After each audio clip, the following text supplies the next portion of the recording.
Hi there, my name's Andre Bernier. I'm a Los Angeles-based keys and bass player, and today we're going to talk a little bit about the OC-2 and the HX Stomp being used to replace or supplement for the OC-2, I should say. So let's get into it.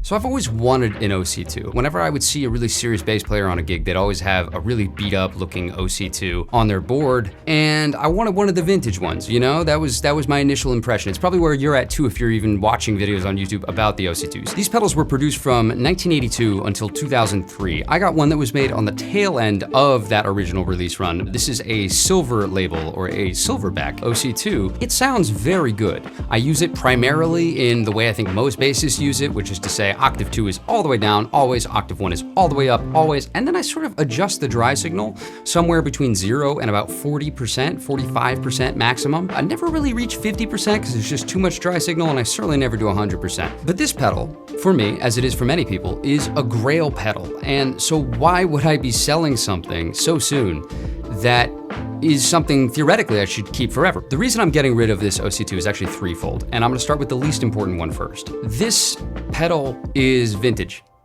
and I don't like the unreliability of vintage. I just got called for an artist gig where I'd be playing bass and keys, and I don't like the idea that I could bump into the input jack of this thing, which is a little bit messed up, and have a really loud crackle go through an arena. That really bothers me. I don't like that at all. Yes, I could bring it to Advanced Musical Electronics, which is a wonderful shop in town here in Los Angeles, have them take a look at it. But that would probably cost at least $150, if not $200, which would effectively double the price of this pedal. And I don't really want to have paid $300 for this pedal. Which brings me to the second point. While I like this sound, this is not the most usable sound. And I bought this pedal hoping this could serve as a 5-string replacement. This may be where you are at too. You're hoping to be able to bring an 8-pound 4-string bass to gigs where maybe otherwise you'd have to bring a 9 or 10-pound 5-string bass and alleviate some of that relief on your back and just generally have a better time. That was my goal as well, but this is a very specific tone. This works for like, I want to dance with somebody, but it would sound a little bit weird on like, let's say a CCM gig. If I was just doing a CCM gig and I wanted some low notes, this would be a little bit too synthy for that, I think. Depending on the context and the song, of course. But for my personal use case, I want a little bit more of a natural sounding octave. So if I do replace this, I'm going to be looking at, from my internet research, people have said the Aguilar Octavizer sounds much more natural, and something else called the EBS Bass Octave, I think. I haven't really checked this one out, and I don't really like how it looks, but that's on the table as well. I'm also considering the MXR Bass Deluxe because there's a little bit more versatility in what you can do with it in terms of it has a girth knob, it has a growl knob or something like that, there's a mid-range switch, there's just some more options that you can play with. But I've heard weird things about the tracking on that, so I can't speak to that.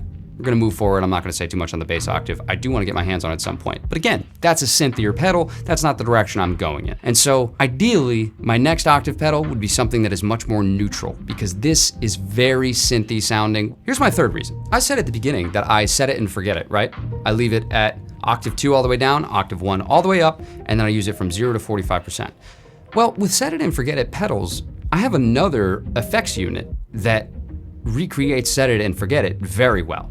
And that's the HX Stomp. What I will say is this, if you have to go in and adjust nitty gritty things, the HX Stomp isn't great. I find drives are kind of hard to set, and I find things like preamp volumes and whatnot, or compressors that you maybe want to vary it based on gigs or rooms, those aren't great.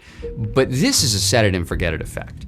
And it just so happens that they've released a legally safe termed Boctover, and this effect is supposed to replicate the OC-2. Now, here is the kicker. It does not replicate the OC-2 in a satisfying way up front. And the rest of this video, we're gonna try to get these tones a little bit closer together. This is something I actually got from another YouTuber, and I wanna give credit. It's from Kodai Hojo is his name, check out his page. But essentially, he is being a real Boss OC-2 with an HX Stomp, and I've taken his formula, literally his EQ, tweaked it a tiny bit. I take no credit for it. This is his EQ, okay? I just wanted to make a video on this because I'm interested in replacing it on my board, but I want to be very clear. These are not my settings. These are his settings. Kodai Hojo, thank you for your video. It's wonderful. I love YouTube. I love knowledge and sharing it. It's amazing and it's free. Isn't this amazing? So let's get to it. Let's get to the playing. God, everything's a subscription now. I tell you this, I learned that thing from this guy, you know, just watching his page, and he'd already done all this work. He'd done all this legwork. He's giving that away for free. People could learn from that. I love that. All right, here we go. Here is the original, sometime in between 1996 and 2003, Boss OC-2.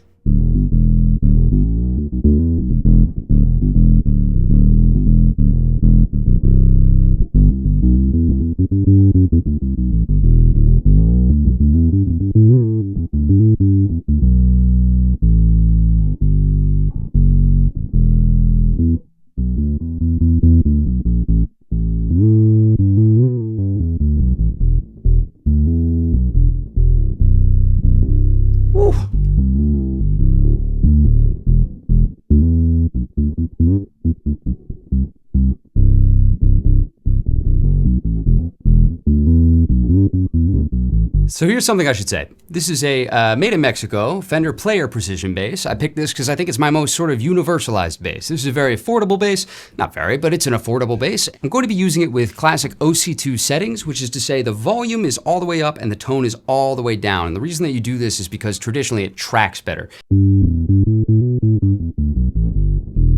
So you can see my direct signal is at about 45% right now. So let's turn that direct signal all the way off. There we go, it's all the way off right now.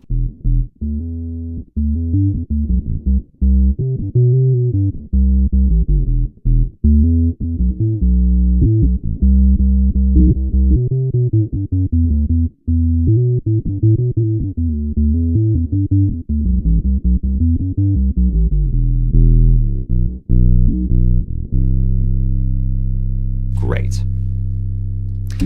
So that's obviously fantastic, right? There's really nothing to complain about there. I want to go immediately to the HX Stomp patch that I've made for this. When I turn on the HX Stomp, a couple things happen. When I click in this switch right here, I click that switch, a couple things are going to go on. Number one, a compressor turns on first. The compressor is the LA Studio Comp, and I'm going to show the settings that I have for it right here.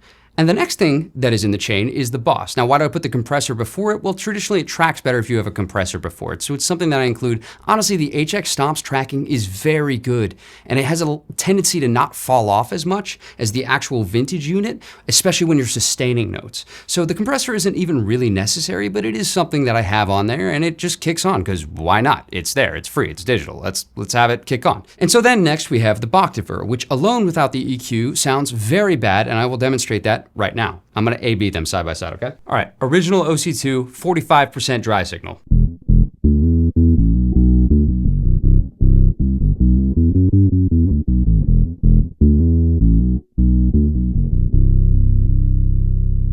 You can hear those flips. You can hear that weird tracking a little bit when it sustains. It was nicer that time. All right, it's making me a liar. Let's go to the HX Stomp Boctover.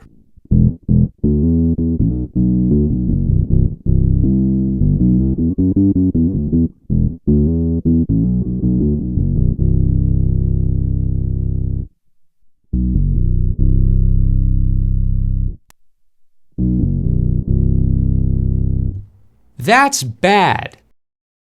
It's badly done. I don't know if they did an IR for this. I don't know how they reached the conclusion that this sounded like an OC-2, but it doesn't sound like, there's just no bottom end to that. I mean, that's,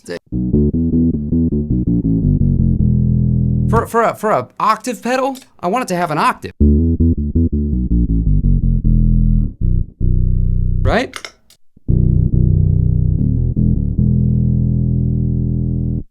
So anyways, that's what it sounds like stock. That's not what we're doing with it. This is where Kodai Hojo's video comes in, because he was so kind as to spend hours dialing in this 10-band EQ. And I think his 10-band EQ really nails this. So I'll put up a screenshot. I tweaked mine slightly. You can see my level might be a little bit different. And the reason that I picked this level is something that frustrated me with the actual OC-2 unit is I couldn't get the level louder when I kicked on the pedal, because I had everything maxed out. You can see the Octave 1 is maxed out, but it doesn't get any louder than when you have it all the way up. And so it always felt like a little bit of a downgrade from just the regular dry, regular bass tone I was using. And that's not really what you want if you kick on an octave pedal. You want it to feel like, big, not micro synth big, but like big. So anyways, let's go to the preset. For the duration of this video, I will be using my recommended settings, and they are the settings I will have screenshotted above. So now we're gonna A/B 45% with the original Boss with 45% on the HX Stomp. I'm very excited, here we go. Here's the original Boss.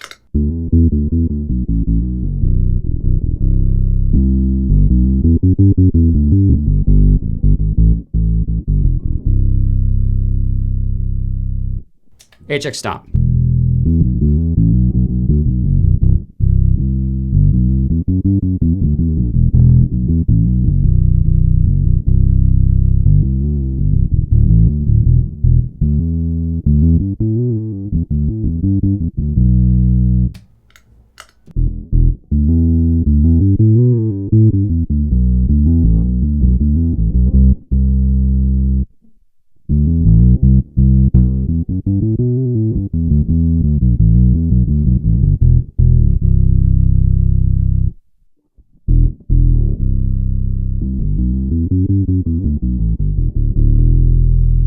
For reference, here's my regular dry signal.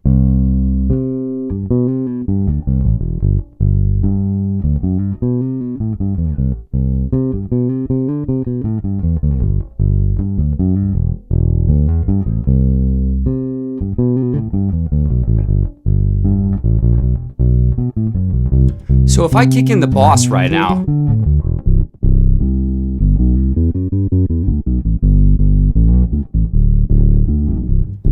maybe it's okay. All right, HX Stomp.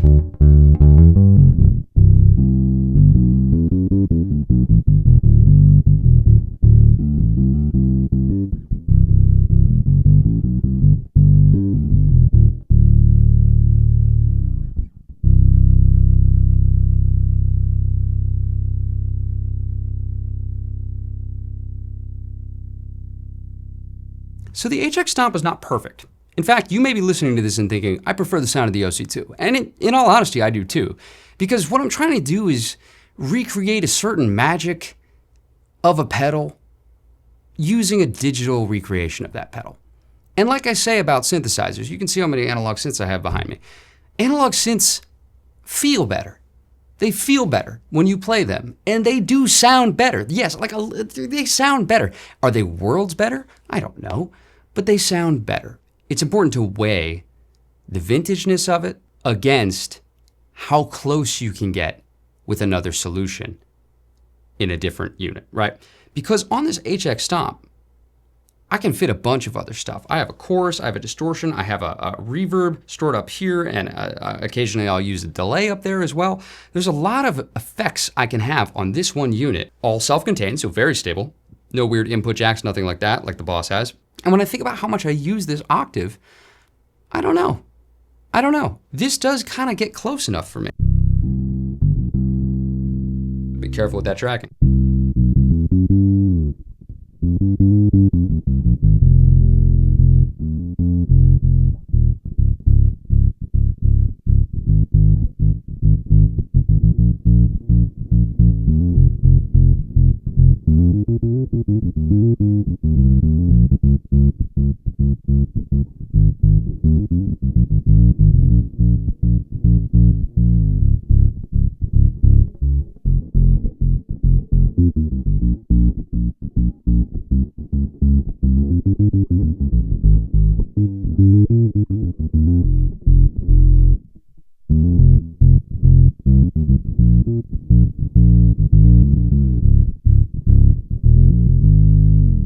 Let's go to 100% wet signal.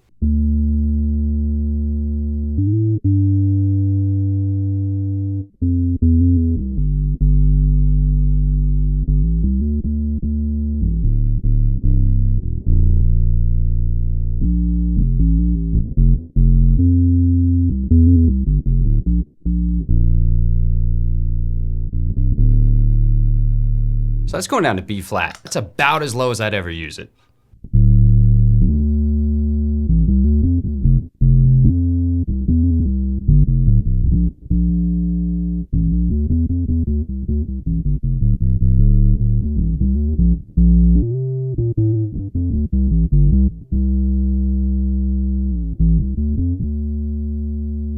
talked a big game about how the HX Stomp tracks better, and then all of a sudden it's not tracking better. I think a lot of that might have to do with my muting. I'm gonna take responsibility for that. I think I'm not muting strings well enough. So let me try to play some more of those long tone things I was giving the boss before. Editor Andre here. Something I didn't mention, and I think it's worth a mention. When I was actively comparing the two of these for the first time, I was at the computer, and I was running the HX Stomp off of its dedicated, ridiculous looking, super long power brick, and extremely short cable, which no one could ever possibly use in a live setting, cable that comes with the HX Stomp.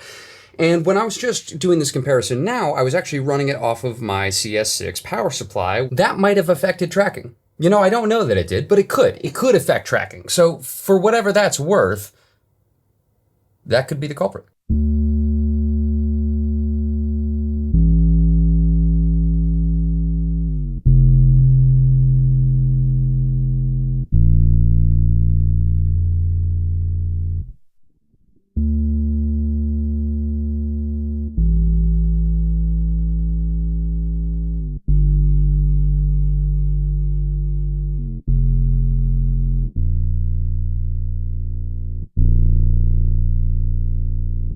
I'm going to that B flat intentionally. The lowest I'd ever really use an octave pedal is B.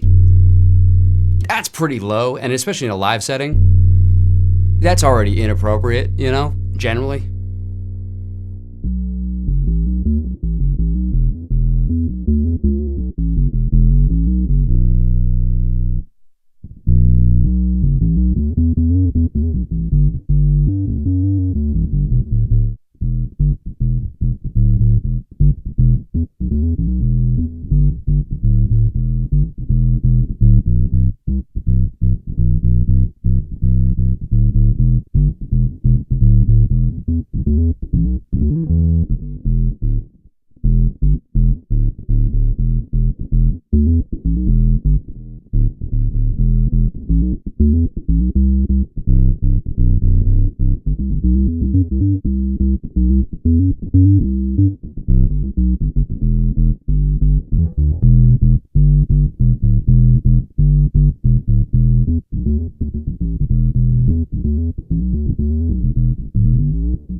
There's a sloping factor in the boss that I am unable to recreate with the HX Stomp.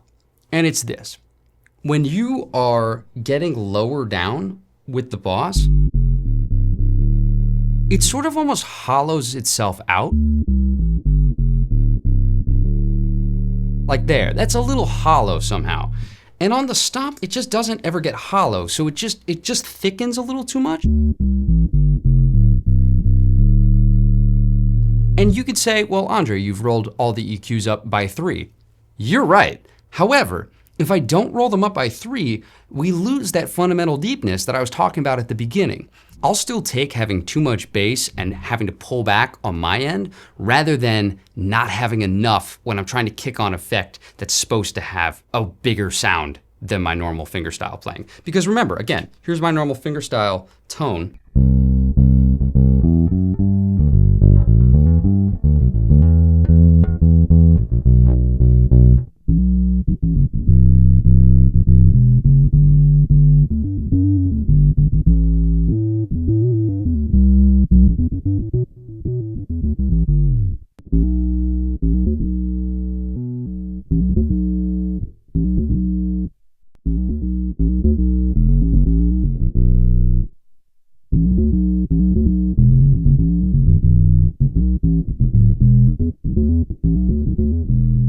I hope this has been useful. I know it's been a lot of noodling around between these two, but that's kind of what you came for in the first place, isn't it? My final verdict is this. Like I said at the beginning, I am selling this pedal, and the reason I'm selling this pedal is just I don't see a need to take up board space with a vintage pedal that I have to worry about, and I find to have only limited utility.